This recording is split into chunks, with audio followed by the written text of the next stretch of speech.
Ladies and gentlemen, boys and girls, welcome back to the podcast and the channel. My name is Sal Vetri, and today we are going to take our final look at the NFL Week 15 13 game, this massive 13 game. I think we still have one more next week slate today. Before we dive into that, welcome if you are new here. Like I said, my name is Sal Vetri. I cover daily fantasy sports in just a variety of different sports, the NBA, NFL, WNBA, MLB, a bunch of different sports. And for today, right now, we're going to break down this 15 game NBA slate. So I appreciate everybody tuning in today. And before we get into it, please do hit that subscribe button. And also, please do roam around in the description below. I have my Patreon exclusive content over there. There'll be an ownership show going out on Friday, depending on when you're watching this.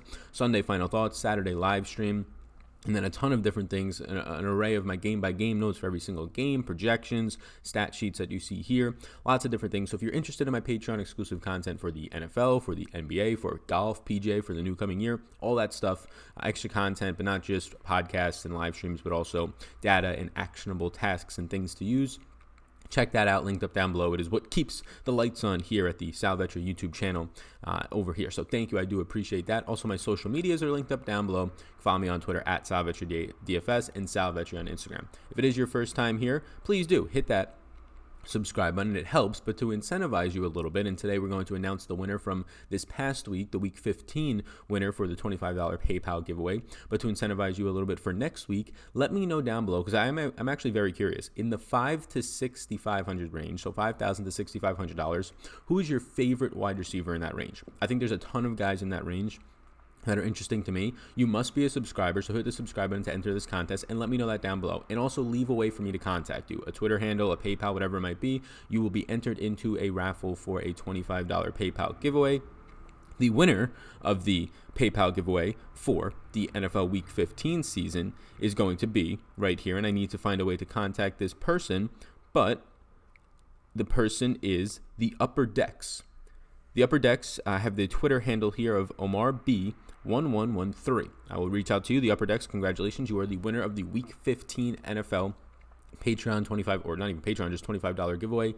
Thank you so much. I appreciate it. If you want to get entered into next week's, again, let me know who's your favorite play between the $5,000 and let's just say $6,500 range at the wide receiver position. Must be a subscriber. If you're listening on the audio version, you can go ahead and come over to YouTube and enter that contest, or you can leave a 5-star rate and review with that question or answering that question over on the podcast reviews. That'll count as 3 entries in.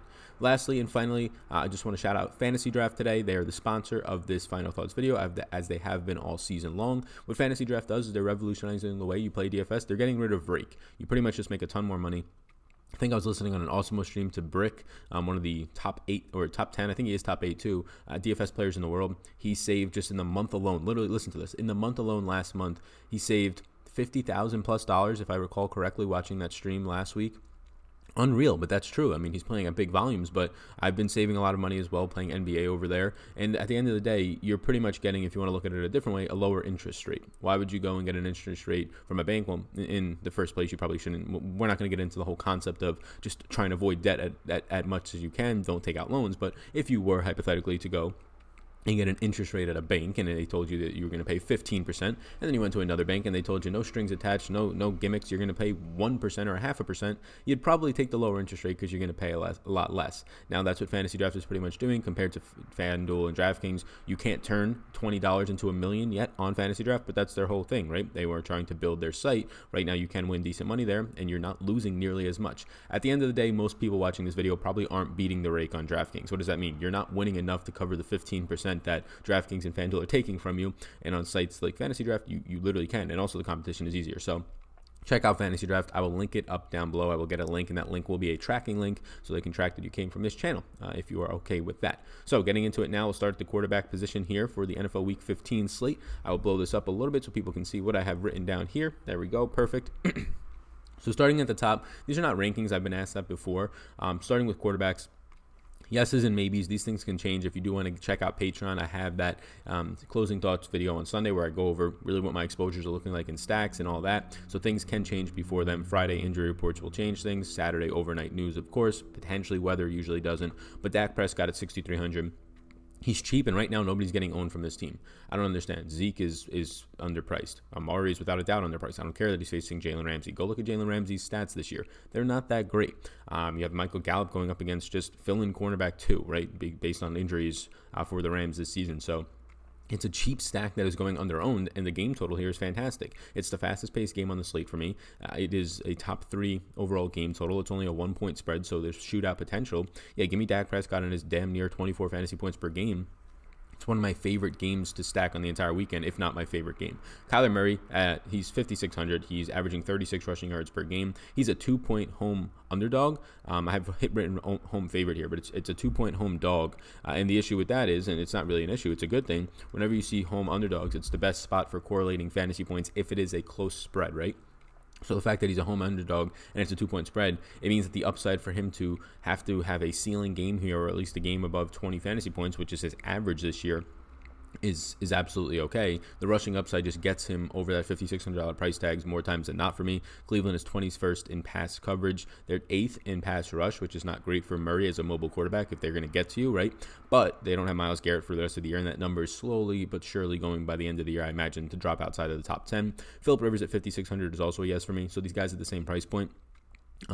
Look, I like them, and I don't really like stacking Murray all that much. There's not a lot of guys that I do enjoy. Christian Kirk moving to the outside now, only 15% of his snaps coming out of the slot over the last month. It helps his big boom or bust upside, so for GPP, sure, the stack makes sense, but in cash, not as much of an interest.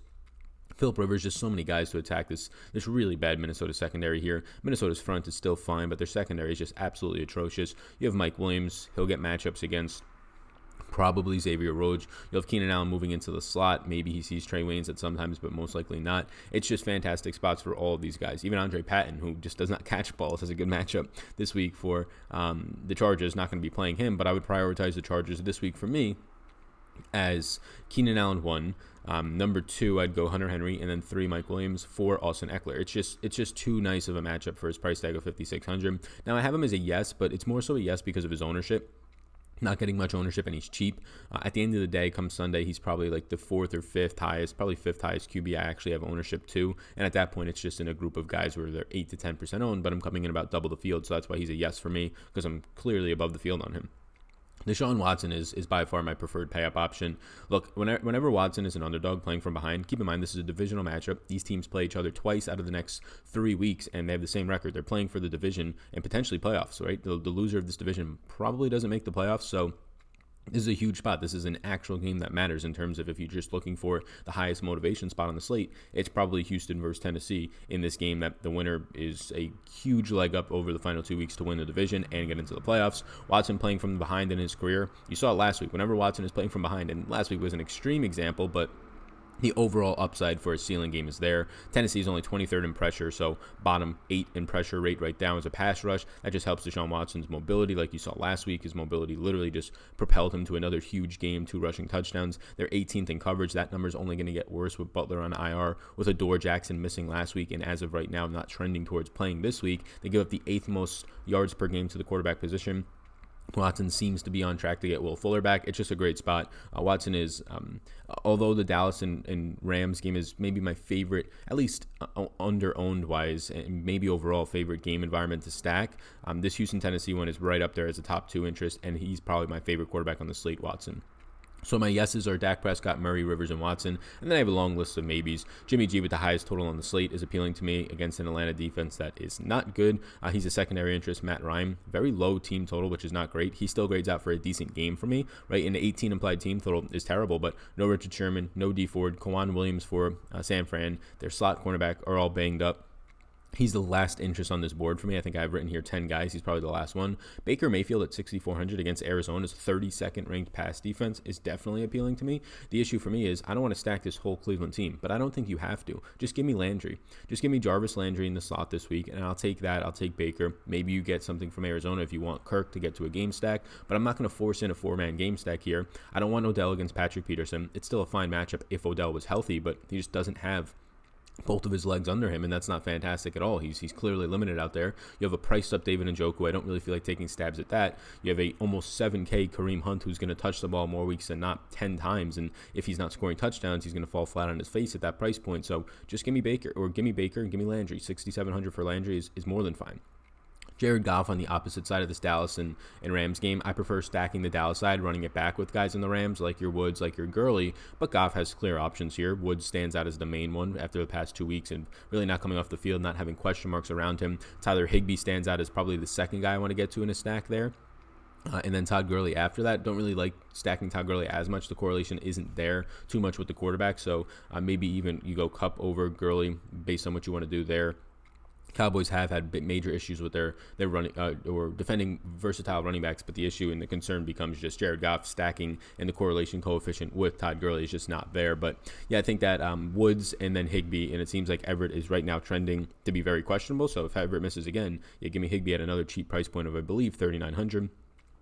Lastly, just Patrick Mahomes and Jameis Winston are on here. I know Winston is playing with a banged-up hand, a broken bone in his hand, whatever it is. I know that there's no Mike Evans, so those are major concerns, and I get it. But Detroit's secondary has been abysmal over the last month and a half of the season. I mean, they allowed two of Mitch Trubisky's best games, if not his two best games of the season, against them. So I think that Winston is fine at $6,900. At the end of the day, though, it becomes very difficult for me to sit here and say, play Jameis Winston over Shaun Watson, right? Even if the ownership difference is big, it's just that much better of a matchup for Watson. He has more mobility, more mobile upside. He's healthier. He probably, at this point, has the better receivers. If Fuller comes back, having Fuller and Hopkins over Perriman and Godwin is definitely a leg up. So he's in play for me as a secondary interest. Mahomes, 27.5 team total, second highest on the slate. He has a positive 9% pass blocking advantage. Denver's 26 in rush defense, or in pass rush. So what you're going to get from Mahomes is just a lot of time to throw the ball here. So that's a lot of time on quarterbacks, but it's important because it also identifies right now on Friday morning where I'm trending towards for my stacks.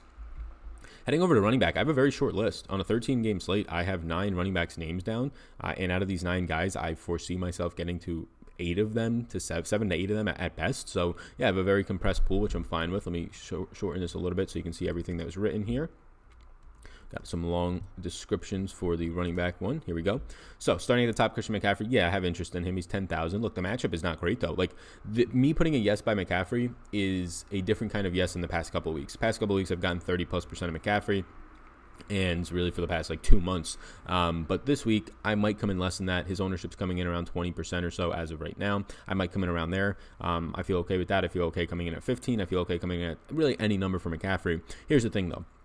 A minus 12% run blocking advantage this week. It's going to be one of the worst matchups he's seen all season against Seattle. Their 11th ranked run defense. He's still getting 27 opportunities per game, so that's the thing that you can't just take away from him. And he's getting nearly close to a record-setting 8 targets per game for a running back. So McCaffrey at this price point of $10,000 against Seattle, it is completely fine. The issue becomes the opportunity cost. There are 4 players in the 7K range. There is one guy in the 6K range that I think can put up 24 to 30 fantasy points this week. So when there's legitimately 5 guys that I think have a shot, and then that's not even counting these other guys that I'm not mentioning, some random running back can go off like a Miles Sanders or maybe an Eckler like you saw last week. If I'm counting there to be 5 legitimate candidates to outscore McCaffrey or score similar to his points this week at a price tag $2,000 or $2,500 or less, well, then I start to not have as much interest. Like the last couple of weeks, I've thought McCaffrey has 2 to 3 guys who can outscore him. The difference between 2 to 3 and 5 to 6 is a huge number, right? You're doubling the chances that you don't need McCaffrey. So this week at his price point, yes, the price point comes down, so it makes it a little bit easier to fit him in. And again, I do like him if I get 15 to 25%. There's just so many guys that are now $2,000 below him because of the nature of the 13-game slate. You have Zeke's, and those guys are pretty much Zeke, Saquon, Chris Carson, Leonard Fournette. Those are the guys, Todd Gurley, that have the upside of outscoring this guy for damn near $3,000 to $4,000 less. Ezekiel Elliott at $7,800. I think he's completely fine. I really like stacking the passing game of Dallas, so I'll have a lot of Dak, Gallup, Amari shares, and then where I don't have those, I'll just get the Zeke against the Rams. The Rams, they do have a top 6 defensive line, right? Aaron Donald's in the front of that line. It's always going to be elite. They stop the run. They pressure the quarterback, but Zeke is still just going to be fed 6 straight weeks now, averaging over 20 touches per week. Pollard missed last week. Even if Pollard is back, it's not all that impactful. Maybe it takes away an extra 1 to 2 touches from Zeke at best. Instead of having a 25-touch game, he has a 24. Doesn't impact much for me. At $7,800, his ownership right now is lower than Barkley's. It's lower than Carson's. It's lower than Fournette's. I like getting to Zeke probably more than Fournette, and at the same clip as getting to him as like a Chris Carson or a Barkley. Barkley at $7,700 is currently the highest projected player in ownership on the slate. He's a 3.5 point home favorite. He has a negative 3% run blocking advantage, believe it or not, this week. That's just how bad the Giants' offensive line is. But Miami allows the most yards per game to running backs, 122.6 rushing yards, and 26.3 attempts per game is the most in the league. Pretty much they're just getting beat down really bad. Now, at 26.3 attempts is probably skewed for this matchup because, again, the Giants are only 3.5 point favorites, so there is a chance more so than not compared to any of their other matchups that Miami gets ahead by 1 to 2 scores, and it hurts Saquon.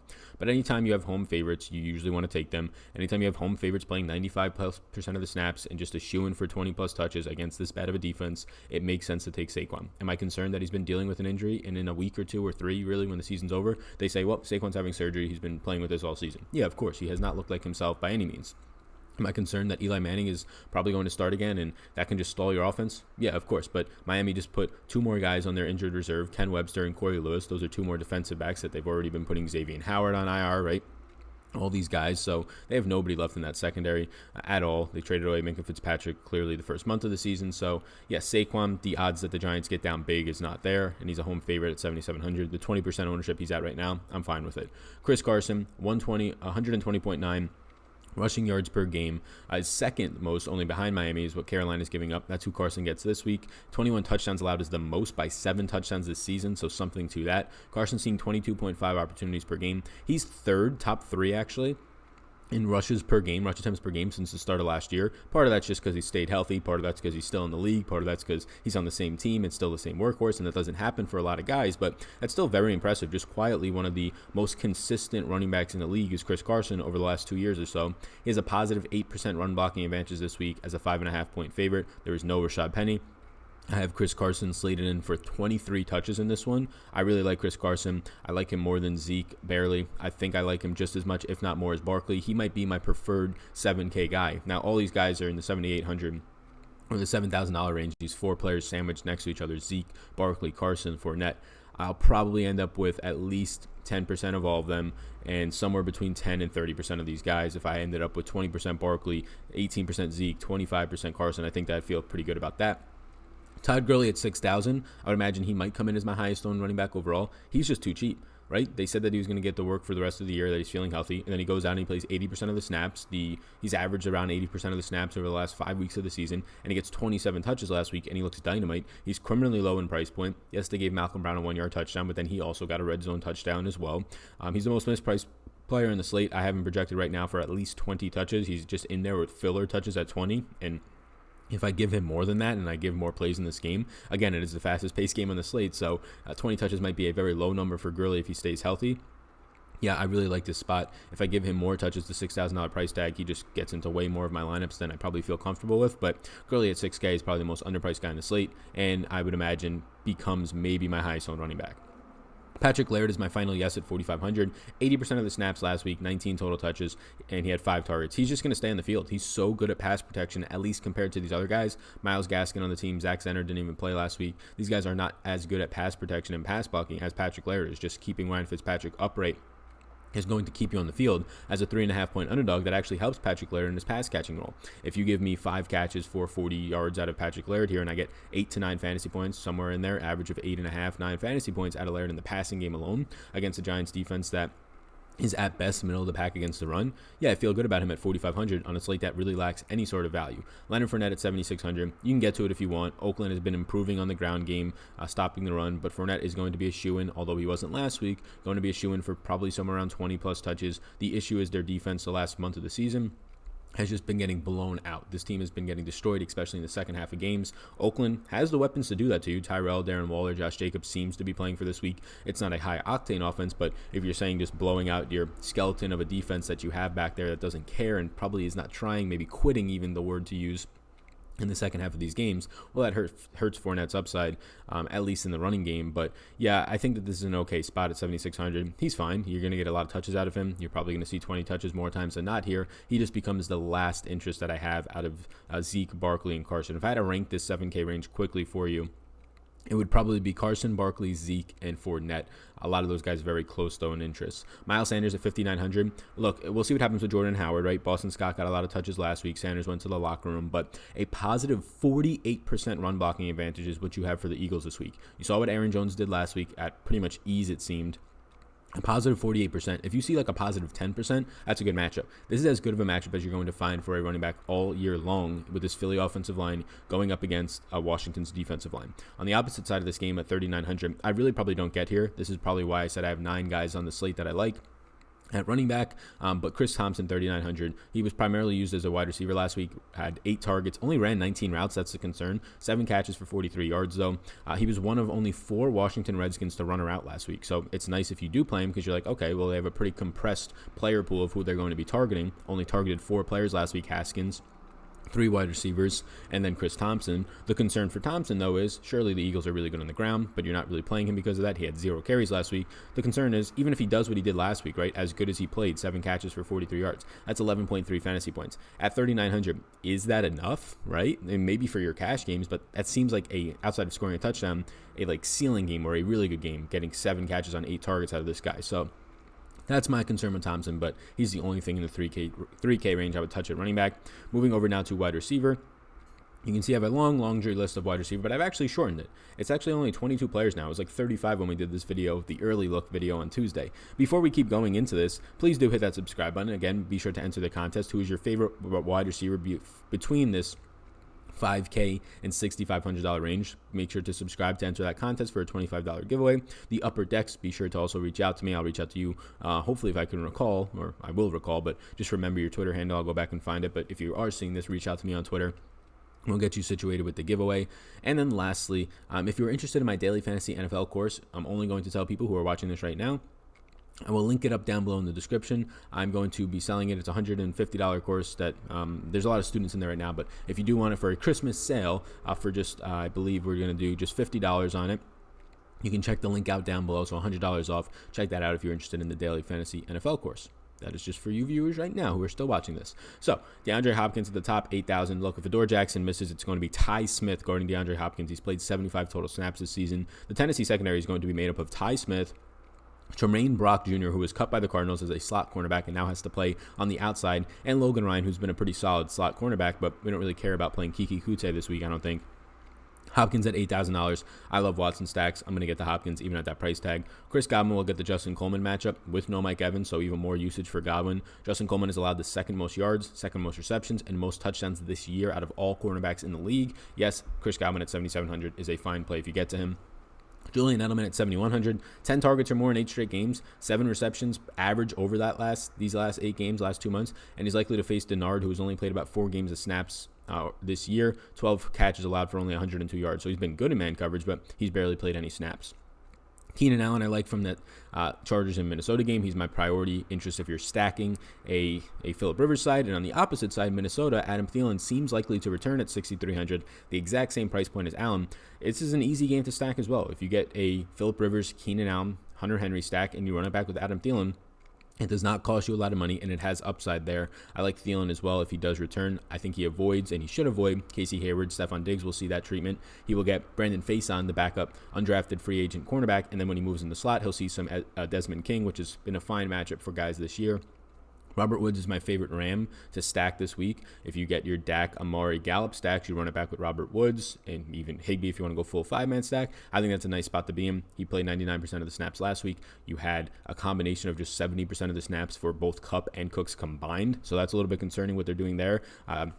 Coach McVay, Sean McVay, said that it was a scheme thing, so at least he stayed on the field for the scheme thing, whatever that means for Robert Woods. That's good to see. Gallup already touched on him a bunch, and Amari, both of those guys have a lot of interest in. At their price points of $6,500 for Amari and right now $5,700 for Gallup. I like Gallup more than Amari. Gallup is probably my favorite thing in that entire game just to get to. If you're playing a 1-0 from Dallas and the Rams, I think Gallup is the thing that I would want the most. He probably sees no Robert Woods, and he's just been really the priority target for Dak Prescott quietly all season long. DJ Moore is a yes for me as well. He moved from a maybe to a yes since Tuesday. I looked into it more. He's not going to have to face Shaq Griffin. Shaq Griffin is the better cornerback for Seattle, but Griffin is undersized, so he'll face the undersized wide receiver for Carolina, which is Curtis Samuel, and the bigger cornerback is Trey Flowers for Seattle, and that will be where DJ Moore goes. Pro Football Focus has that as a positive 19% advantage for DJ Moore this week, and Seattle has a bottom 4 pass rush, so that helps a ton Kyle Allen. Kyle Allen is just a donkey and a potato under pressure, so if he's not going to face pressure, it helps him find guys like DJ Moore and Samuel Moore, and Moore just has a better matchup. So 9.8 targets per game right now for DJ Moore. That's a really strong spot to be targeting a wide receiver this weekend. Will Fuller at 5,600. He's been practicing and says he feels good. We'll see with this hamstring. It's concerning if he steps out there and runs a couple routes and then he's done because he tweaks it again. But said he feels good. He'll actually get to face Tremaine Brock, who is a Cardinal. Earlier this season, like I said, he got cut. He was a slot cornerback for the Cardinals and gets cut because he was playing terrible. And now he has to be converted to an outside cornerback, which is not good for a slot cornerback to go up against one of the fastest guys in the league, even coming off of an injury in Will Fuller. Brock this season has given up 33 receptions, 426 yards, and 3 touchdowns, 119 passer rating against.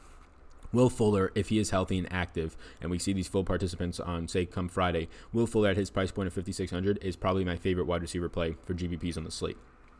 And then just a bunch of secondary interest here. You have Allen Robinson at 6,800. Sutton at 5,900 is likely to see Rashad Breeland because Breeland plays around 85+% of his snaps on the left side of the field. Sutton plays more than 50% of his snaps on the left side of the field. So more times than not, you'll have a majority matchup of Sutton versus Breeland. Breeland's been good this year, but so is Sutton. He's beaten even tougher cornerbacks like Casey Hayward, those types of guys. So Sutton at 5,900, not a priority for me, but I probably get there in some spots.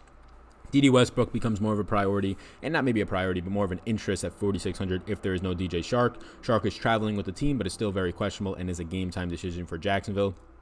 Devontae Adams, there's no Prince Amukamara for the Bears now. He's done for the year, I believe. Strong matchup for Devontae, though, against Kevin Tolliver. In just 1.5 games of snaps, Tolliver has been targeted 6 games, surrendered 5 receptions for 71 yards and a touchdown. Adams at 7,600 seems like a guy who is picking up ownership right now, but hard to imagine this guy doesn't go for 20+ this weekend. Tyreek Hill, I only have interest in Tyreek in Kansas City stacks just because you have to prioritize him, so I might as well just prioritize the whole team at that point, at that price point. But people are going to think that he's going to be shadowed by Chris Harris Jr. No, he's not. He was not shadowed by Chris Harris Jr. last week. I remember some guy got into my DMs or my YouTube comments saying, you really want to play Tyreek Hill on a showdown slate against Chris Harris Jr. And I said he's not going to be shadowed by Chris Harris Jr. Nobody shadows Tyreek Hill. Stephon Gilmore did not do it last week. Just nobody shadows Tyreek Hill. It's not going to happen. You had Chris Harris Jr. on Tyreek Hill for less than 30% of the snaps the first time that these guys matched up, and he scores a touchdown with Matt Moore as his quarterback. I think Tyreek Hill against the secondary options in the secondary for Denver is a fine play. I just prioritize him with the stack of Kansas or with the stack of Kansas City. Jarvis Landry is probably a yes. I'm going to make Jarvis Landry a yes right now. He's the only Brown that I actually like getting to. So when I'm doing stacks, I like just Baker and Brown or Baker and Landry there. He's still seeing the most of the targets there. Favorite guy that I like getting from Cleveland in a positive 22% matchup against Kevin Peterson in the slot this weekend. I think it's okay to just go Baker and Landry if you wanted to from that team. Darius Slayton, Miami just put Corey Lewis and Ken Webster, as I mentioned earlier, on IR, so that's 2 more DBs down for Miami. Slayton saw volume last week, about 8 targets, and right now there's just so many guys injured, they don't know who he's going to face. Nate Brooks is what Pro Football Focus has in for this matchup, and I don't even know who that is. He has 0 snaps this season, so it could be anybody at this point, and that's how good of a matchup it is for Slayton. Even if Eli starts, I don't love it, but at 4,700, he's underpriced because of what he did on Monday Night Football. He'd probably be around 5,200, 5,300 if they priced him after the Monday Night Football game played off, so you do get a built-in discount. Mike Williams probably to go up against Xavier Rhodes at 4,600. Third option in my Chargers stacks behind Keenan Allen and Hunter Henry. Scored his first touchdown last week. He's fine if you want to get to him at that price point. And then the real cheapies here. Justin Watson and Isaiah Ford both at 3,700.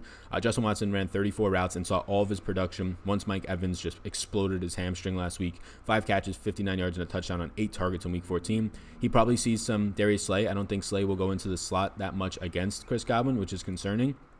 So I don't like Watson as much as Isaiah Ford, but it all depends on these injuries, right? If you get no Devontae Parker, I like Isaiah Ford. If you get no Parker and Wilson, I really like Isaiah Ford. 5th best matchup on the entire weekend against DeAndre Baker of the Giants. And if these guys miss, he's in a good spot. He played 21% of his snaps out of the slot last week. He had 9 targets from Fitzpatrick, an instant chemistry and connection out of really necessity. 6 catches for 92 yards. He's probably the best pay down option on the slate if you get no Parker and really just no Parker, and then also no Wilson would help it even more. And then at 3,600, Chris Conley stands out a little bit if there's no Shark. Not a priority for me. Greg Ward at $3,000 flat. Does not seem like Aguilar's going to play. Alshon Jeffrey's on IR. He's played 79% of the Eagles snaps the last 2 weeks. He's ran the most routes out of any of these receivers the last 2 weeks, even more than Whiteside with 67.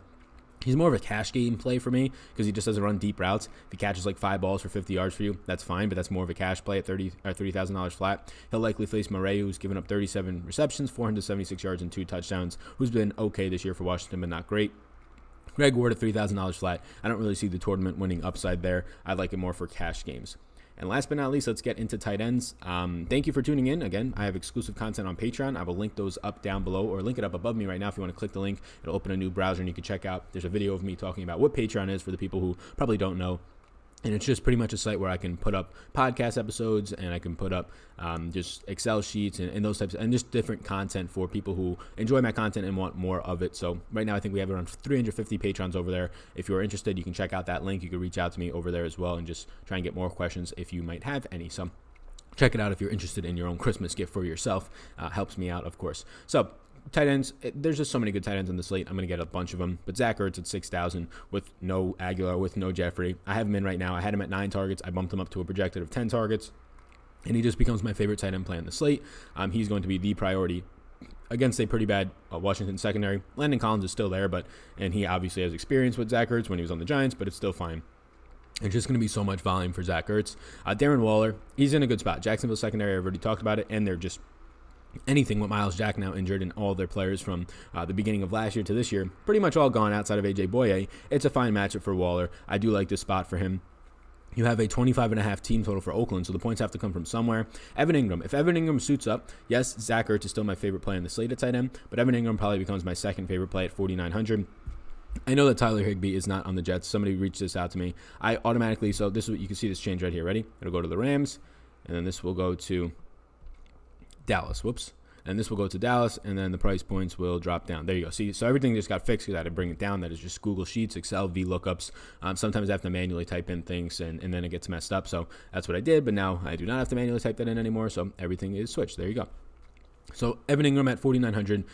He was supposed to play on Monday Night Football. They said that he was tentatively expected to play, then he doesn't play. So now he has another whole week under his belt, so he's been practicing. I expect him to play against Miami with his quarterback, Eli, there, in a decent pace spot, 25.5 total. At only 4,900, we know how much Evan Ingram loves, or Eli Manning loves Evan Ingram, and probably vice versa. Ingram's probably my second favorite tight end play on the slate at 4,900. If indeed he does suit up, I would expect 35 routes run. I would expect somewhere around 8 targets with a lot of upside. Tyler Higbee at 3,900. If there is no Everett, Higbee would be a top 3 option for me as well. He would jump Waller. He would probably be right behind Evan Ingram. 3,900 is too much to ignore in this pace spot. How good Higbee has been, how many routes he's running. And you saw last week when Sean McVay said Cooper Kupp and Brandon Cooks came off the field a ton, and it was a scheme thing. You had Higbee playing, I believe, 97% of the snaps. So whatever this scheme thing is, if they go back to it, he's going to stay on the field and be a priority once again. And then my secondary interest, I'll just get a ton of George Kittle, Hunter Henry, Travis Kelce, Austin Hooper, like those other expensive tight ends who you know the name value of them. I'm fine getting to them, but you can't be playing 30% of every tight end, right? So if I end up with 30% Ertz, if I end up with 15% of or 20% of Evan Ingram plus Higbee, and somewhere around the rest of these guys will just have to trickle down into the 10 to 15% range, and I'm fine with that. I have to prioritize one of them. If you're watching this and you're saying, but I have George Kittle at 25%, he should be your first player or your favorite tight end. Honestly, I just like Zach Ertz's total upside, but if you really wanted to argue with me that 7 or 8 targets out of Kittle is the best play on the slate at tight end at 6,200, you can have that argument. Like, I think it's completely fine. I just can't get all these guys at 30%. I'll have them all at a decent 10 to 15% clip or more. This is the way that I'm prioritizing it. And then just final cheap guys, O.J. Howard at 3,500 should have to take on more responsibilities with no Mike Evans. In theory, more volume, but he's not really going to see much of a role change. Justin Watson will see that, so I don't think it's as much as people expect. And Mike Gesicki against the Giants, if there is no Parker or Wilson, will continue to be used in an elite way. He was used around the red zone last week a ton. Out wide, he was used as a wide receiver. That is pretty good at $4,000 for a team that just needs athletic playmakers in the pass catching spot with no Parker and Wilson, or at least seeming like that's going to be the case this weekend. So thank you for tuning in. I will put this back on the quarterback page, and I will sit here and I will say thank you. If you watch the whole video, let me know in the comments that you watched the whole video. Be sure to enter the contest in the comments down below. The upper decks, be sure to reach out to me. But the contest down below, let me know your favorite wide receiver from the $5,000 to $6,500 range. Leave a Twitter handle or PayPal, some way for me to contact you. You must be a subscriber. And let's get to 17,000 subscribers by the end of the weekend. We're like 100 away. I really do appreciate all the support. You all rock. We're almost in that Christmas spirit swing of things. Be sure to check out my social medias, Twitter, Sal Vetri DFS, Instagram, Sal Vetri. And also, finally, be sure to check out my Patreon exclusive content linked up down below. And check out Fantasy Draft. That'll also be linked up down below. Rake-free DFS really does save you a ton of money. So peace out, gang. Appreciate you all tuning in. Thanks for tuning in, and I hope you enjoyed that video above my head. If you're not already subscribed to this channel, I do ask you if you can please hit that subscribe button. It helps me out a good amount to reach more people. You can also follow me on Twitter. That's over there. Right in the corner is my @SalVetriDFS Twitter. And then above, you'll find my Patreon link. You can click on that if you want more exclusive content for me. Or a video is going to pop up, so why don't you check that one out as well. I think it's going to be beneficial for you. Thank you so much again for tuning in, and I hope you have a fantastic rest of your day.